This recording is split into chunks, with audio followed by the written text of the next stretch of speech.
ہی نہیں ایک صفت سوچنے بیٹھو تو زمانے لگ جائیں۔ اور جناب حسن بصری صاحب نے حالات حاضرہ پر شاعری کہی اور ہمارے اور آپ کے حالات کے لیے انہوں نے اللہ تبارک و تعالیٰ سے فریاد رس التجا کی۔ اللہ تعالیٰ اس التجا کو قبول فرمائے، سارا مجمع کہتے آمین۔ جناب ساقی امر رفیع صاحب نے کبھی کہا تھا، سن 87 کی شاعری میں سنا رہا ہوں، میری پیدائش آج کی ہے لیکن تقریباً 40 سال پرانی شاعری آپ کو سنانے کی کوشش کر رہا ہوں۔ تقریباً 40 سال پہلے ساقی امروہوی صاحب جو انڈیا سے ہجرت کر کے امروہا کے رہنے والے تھے، امروہا سے وہ ہجرت کر کے پاکستان چلے گئے، لیکن وہاں پر ہندوستان کی بھینی بھینی آواز ہوائیں ان کے کانوں تک جب پہنچتی تھی تو بہت افسوس کرتے تھے کہ میں ہجرت کر کے پاکستان میں آ گیا ہوں۔ دیکھیں شعر کہ ہر سن ظالموں کی خدائی ہے خدا، ہر سن ظالموں کی خدائی ہے اے خدا، جینے کا حق نہیں کسی بد نصیب کو۔ مچل کے بولے سبحان اللہ۔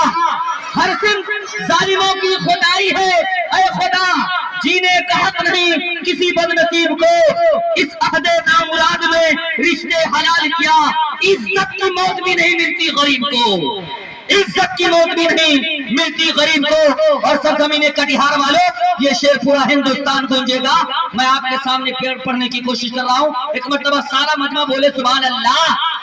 منزلیں لاکھ کٹھنائیاں، منزلیں لاکھ کٹھنائیاں گزر جاؤں گا، منزلیں لاکھ کٹھنائیاں گزر جاؤں گا، حوصلہ ہار کے بیٹھوں گا تو مر جاؤں گا۔ مچل کے بولے سبحان اللہ۔ منزلیں لاکھ کٹھنائیاں گزر جاؤں گا، حوصلہ ہار کے بیٹھوں گا تو مر جاؤں گا۔ ساتھ چل رہے تھے جو کہاں ہے وہ لوگ جو یہ کہتے تھے کہ رستے میں بگڑ جاؤں گا، جو میرے ساتھ چل رہے تھے کہاں ہے وہ لوگ جو یہ کہتے تھے کہ رستے میں بگڑ جاؤں گا۔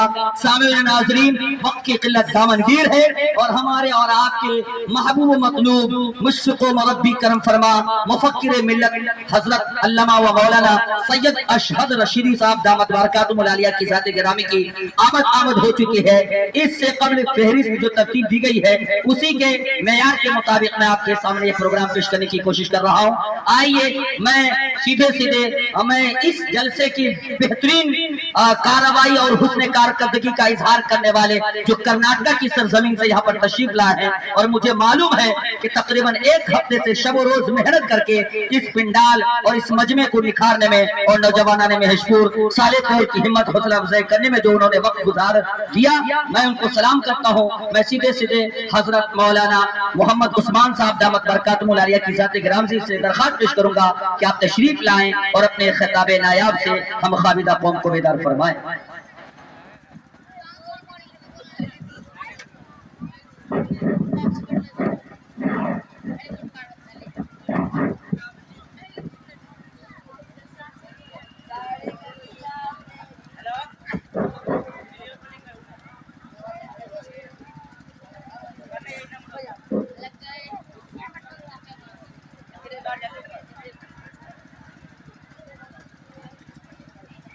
السلام علیکم۔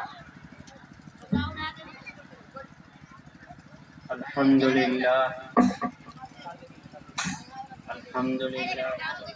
وسلام علی عبادہ الذین اصطفیٰ، اما بعد۔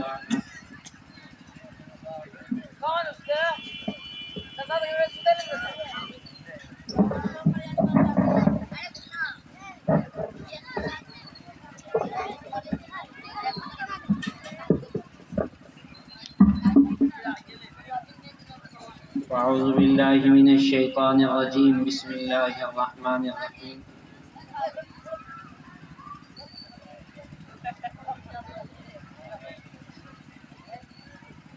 اتل ما اوحی الیک من الکتاب واقم الصلاة ان الصلاة تنہی عن الفحشاء والمنکر، صدق اللہ العظیم۔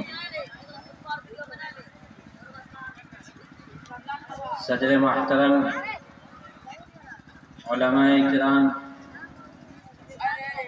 اور میرے بزرگوں، دوستوں، میرے بھائیوں، میں اس گاؤں کے لیے کوئی نیا انسان نہیں ہوں، مجھے سب پہچانتے ہیں اور میں سب کو پہچانتا ہوں۔ اکثر لوگ مجھے جانتے ہیں، لیکن آج مجھے بہت ہی افسوس ہو رہا ہے، حقیقت بات ہے، بہت زیادہ افسوس ہو رہا ہے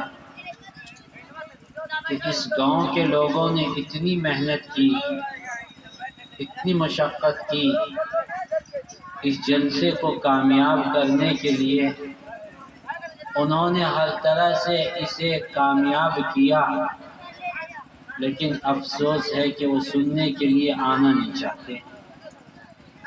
یہ بہت خراب بات ہے۔ یہ بالکل ایسی بات ہے کہ آدمی کھیتی کرتا ہے اور جب اس کے پکنے کا اور اس کو حاصل کرنے کا ٹائم آتا ہے تو آدمی اس سے بے پرواہ ہو جاتا ہے، جس کی وجہ سے وہ کھیتی اس کو فائدہ نہیں پہنچا سکتی، اس کی محنت ضائع ہو جاتی۔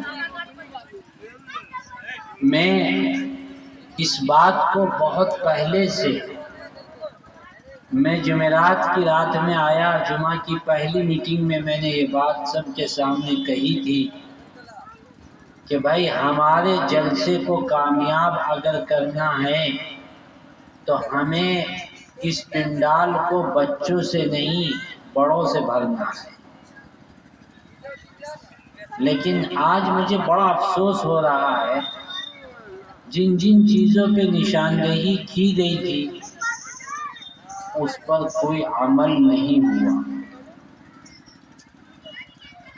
بہت افسوس کی بات ہے کہ جو سننے والے ہیں، جن کو سمجھ ہے، اللہ نے عقل دی ہے اور جن کو اصلاح کی ضرورت ہے، بہت وقت ہو گیا ان کو دنیا میں آئے ہوئے اور حساب و کتاب کے دفتر ان کے چل رہے ہیں، لیکن وہ اپنی اصلاح کے لیے سامنے بھی آگے نہیں بیٹھتے۔ اتفاق کی بات ہے جتنے لوگ اسٹیج پر ہیں اس سے کچھ ہی زائد نیچے، بہت افسوس کی بات ہے۔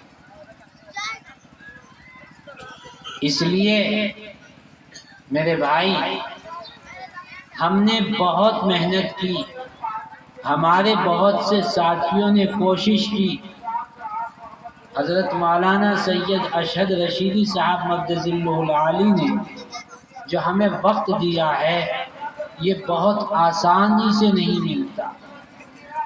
آج جو باغ ڈوگرا سے ہمارے ساتھ آ رہے تھے اور وہ حضرت کا فون سن رہے تھے، ان کو احساس ضرور ہوگا کہ کتنی سفارشوں کے بعد بھی حضرت کہیں پروگرام دینے کے لیے تیار ہیں۔ بنگلہ دیش سے وہاں سے بات ہوتی رہی اور حضرت نے کہا کہ میں ایک دن بھی بڑھاؤں، مجھے ہر حال میں 21 کو واپس آنا ہے تو آنا۔ اس کے بعد یورپ والوں کا فون آیا، حضرت نے بالکل یہ فرمایا کہ جو طے ہے اس سے ایک دن آگے پیچھے نہیں۔ اتنا مصروف سے میں نے پوچھا، کل اس وقت گونڈا میں تھے، مراد آباد پہنچے اور پھر صبح تہجد پڑھ کے 4 بجے اس پروگرام کے لیے سفر شروع کر دیا۔ تھکے ہارے آئے، حضرت کو ٹھہرنا تھا۔ حضرت نے خود کہا کہ میں بہت تھکا ہوا ہوں، مراد آباد سے مستقل میں گاڑی سے بیٹھ کر پھر ہوائی جہاز سے بیٹھ کر آیا، طبیعت اس وقت ساتھ نہیں دے رہی ہے، اس لیے میں ٹرین سے آ جاؤں گا۔ لیکن ہمارے منتظمین حضرات نے مجھ سے کہا کہ ٹرین میں آئیں گے، اس طرح ہوگا۔ ہم نے حضرت سے کہا، بہت خوشی سے حضرت نے اسے قبول کر لیا۔ کیا آپ لوگ اسی لیے بلائے تھے؟ حضرت کو بلا کر یہاں ذلیل کریں گے آپ لوگ؟ یہی ارادہ تھا، یہی چاہتے تھے۔ یہ تو بہت اچھی بات نہیں ہے. اور جہاں تک میری آواز جا رہی ہے ان سے میں درخواست کر رہا ہوں کہ وہ اندر کو آ. اگرچہ وہ حضرت جبرائیل تھے لیکن ایک اجمی آدمی کی طرح، دیہاتی آدمی کی طرح انہوں نے آ کے علم حاصل کیا. مشکات شریف کی دوسری حدیث ہے. تو کیا حال تھا، کس طرح بیٹھے تھے. یہ طریقہ ہرگز نہیں ہے سیکھنے کا کہ آپ لوگ کرسیوں پر اور کھڑے ہو جائیں، کہیں سن لیں یہاں بھی آواز آ رہی ہے ہم سیکھ جائیں گے. آواز ضرور چلی جائے گی، الفاظ معلوم ہو جائیں گے، لیکن ان کا فائدہ حاصل نہیں ہو سکتا. اس دنیا میں جس نے بھی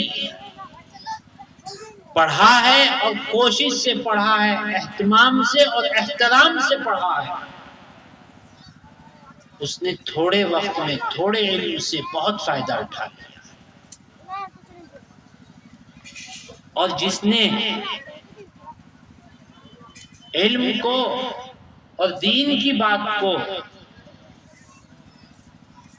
اچھا نہیں سمجھا اور یہ نہیں سمجھا کہ یہ کوئی اہمیت کے باعث ہے، وہ در در کی ٹھوکریں کھاتے ہوئے اس گنہگار نے دیکھا ہے. میرے دوستوں، تھوڑی ہی دیر میں حضرت تشریف لانے والے ہیں. ہمارے اتنے بڑے مہمان محترم بھائی اسد بستوی صاحب تشریف لائے. ابھی الانسر صاحب کہہ رہے تھے کہ کتنی تکلیفوں سے آئے، اور حقیقت بھی یہی ہے. اور اب چلے بھی جائیں گے. کل ان کو بستی میں مشاعرہ پڑھنا ہے. یہ آئے پڑھے، کسی کو کوئی لینا دینا نہیں. ایسا نہ کرو میرے بھائی، یہ ناقدری ہے. قدر کرو، اللہ تعالیٰ خوب دیں گے. ناقدری کرو گے اللہ اس کو بھی چھین لیں گے. آج بغیر کوشش کے، بغیر محنت کے اتنا بڑا انسان یہاں آیا ہے. میں نہیں، یہ سارے علماء اس کے گواہ ہیں. لفظ بلفظ میں کہتا ہوں کہ سارے لوگ گواہ ہیں کہ حضرت کی شخصیت بہت بڑی. انسان دو طرح سے دیکھا جاتا ہے، حسب و نسب سے دیکھا جاتا ہے، اس کے علم سے دیکھا جاتا ہے. اللہ نے حضرت کو یہ دونوں چیزیں بدرجہ اتم عطا فرمائی. اتنی بڑی شخصیت جو ایک وقت میں اتنے بڑے مدرسہ جو 150 سال سے چل رہا ہے، مدرسہ شاہی مراد آباد کے حضرت محتمین اور ناظم تعلیمات ہیں. اور پھر اسی وقت حضرت ترمذی شریف کا سبق بھی پڑھاتے ہیں، مشکات شریف کا سبق بھی پڑھاتے ہیں، ہدایہ کا سبق بھی پڑھاتے ہیں، اور ہدایہ میں بھی تیسری جلد جو زیادہ اہم مانی جاتی ہے اس کا سبق پڑھاتے ہیں. علماء سے پوچھ لیجیے. اور پھر سارے سفر جمعیت علماء اتر پردیش کی صدارت حضرت کے ذمہ ہے، اور مدارس رابطہ مدارس کے حضرت ذمہ دار ہیں. ان تمام چیزوں کو، ان تمام مصروفیات کو ایک طرف رکھ کر آپ لوگوں کے لیے اس دھرتی کے واسطے اس سالے مہیش پور کی دعوت پر حضرت کیسے تشریف لائے. میں حقیقت بتاتا ہوں، ان لوگوں سے پوچھ لوں. میں تقریر کے لیے ہرگز نہیں بیٹھا ہوں، اس لیے میں اس وقت بیٹھا ہوں تاکہ آپ لوگوں کو کچھ شعور آ جائے. حضرت کے آنے سے پہلے تمہیں کچھ احساس ہو جائے. حضرت بالکل آنے والے ہیں، آپ لوگ جلدی سامنے آ جائیے. حضرت جلدی تشریف لے آئیے. آپ لوگ جلدی، جتنے لوگ وہاں کھڑے ہوئے ہیں اور سڑکوں پر کھڑے ہیں ان سے میں بہت ہی ادب کے ساتھ درخواست کرتا ہوں کہ وہ جلدی اندر آ جائیں، کیونکہ حضرت آ جائیں گے. دیکھو حضرت آئیں گے تو خوش ہو جائیں. اگر آپ لوگ سب بیٹھے ہوئے، میرے بھائی میں یہ بتانا چاہتا ہوں کہ علم دین حاصل کرنے کے لیے لوگوں نے کتنی محنتیں اٹھائی، کتنی مشقتیں برداشت کی. آپ ہمارے حضرت کے نانا حضرت شیخ العربی والعجم حضرت مولانا سید حسین احمد مدنی نور اللہ مرقدہ کو آپ اگر دیکھیں گے، آپ کی کسی بھی عادت کو اٹھا کر دیکھیں گے تو آپ کہیں گے اس جیسا انسان ہے۔ حضرت شیخ الہند مولانا محمود الحسن دیوبندی وہ انسان ہے جو دارالعلوم دیوبند کا سب سے پہلا سپوت ہے۔ اللہ کا احسان ہے، میں کہتا ہوں اپنے علم کے مطابق اگر کوئی شخص امام اعظم ابو حنیفہ کے بعد ایسا پیدا ہوا ہے جس کے تمام شاگرد باکمال اور مکمل ہیں تو شیخ الہند مولانا محمود الحسن دیوبندی یہ وہ شخص ہے جس سے علم حاصل کرنے کے لیے حضرت اشرف علی تھانوی جیسا انسان موجود تھا، جس سے علم حاصل کرنے کے لیے چلتا پھرتا کتب خانہ حضرت مولانا انور شاہ کشمیری جیسا انسان موجود تھا، جس سے علم حاصل کرنے کے لیے حضرت عطا اللہ شاہ بخاری جیسا انسان موجود تھا، جس سے علم حاصل کرنے کے لیے عبید اللہ سندھی جیسا انسان موجود تھا، جس سے علم حاصل کرنے کے لیے مفتی اعظم مفتی کفایت اللہ صاحب موجود تھے۔ انہی سے علم حاصل کیا ہے ہم سب کے تبلیغ کے بانی حضرت جی مولانا الیاس صاحب رحمۃ اللہ علیہ جیسا انسان۔ اور اسی پر بس نہیں، مولانا ابوالکلام آزاد بھی اسی صف میں کھڑے ہیں، مولانا محمد علی منگیری بھی اسی صف پر کھڑے ہیں، حضرت مولانا خلیل احمد سہارنپوری نے بھی اسی صف میں علم حاصل کیا ہے۔ یہ وہ لوگ ہیں جنہوں نے ایسے شاگرد حضرت نے عطا کیے تھے اسی دنیا کو کہ جس کی ایک شاگرد کی ایک بات کو لے کر اگر بیان کرنا چاہیں تو یہ رات کافی نہیں ہے۔ اور ان کے سب سے اہم شاگرد شیخ العربی والعجم حضرت مولانا سید حسین احمد مدنی نور اللہ۔ آپ کہتے ہیں کہ ان کا نام اتنے زبردست کیوں لیا؟ میں کون ہوتا ہوں؟ مجھے کیا حیثیت ہے؟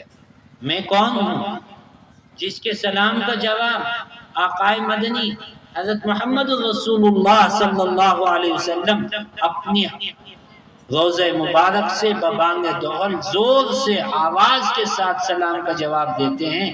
یہ مرتبہ کس کو حاصل ہے بتائیے؟ ان کے نواسے ہیں حضرت جو تشریف لائے۔ حضرت کون تھے؟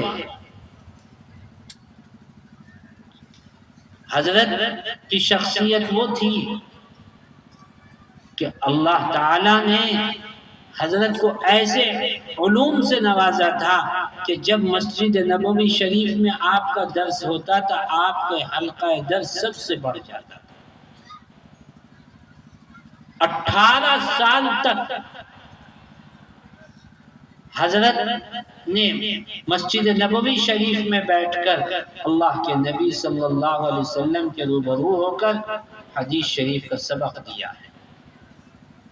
اس پر بس نہیں، لوگ آج صفائی کرتے ہیں مسجدوں کی، ہم نے دیکھا ہے، اللہ آپ کو بھی توفیق دے دیکھنے کی، آپ جائیے حرم مدنی میں، وہاں صفائی کرتے ہیں، ہاتھ سے صاف کرتے ہیں، لیکن ان کے پاس کپڑا ہوتا ہے۔ شیخ العربی والعجم حضرت مولانا سید حسین احمد مدنی نے رسول اللہ صلی اللہ علیہ وسلم کی جالیاں 18 سال تک داڑھی مبارک سے صاف کی۔ یہ عشق تھا ان کے نواسے تشریف۔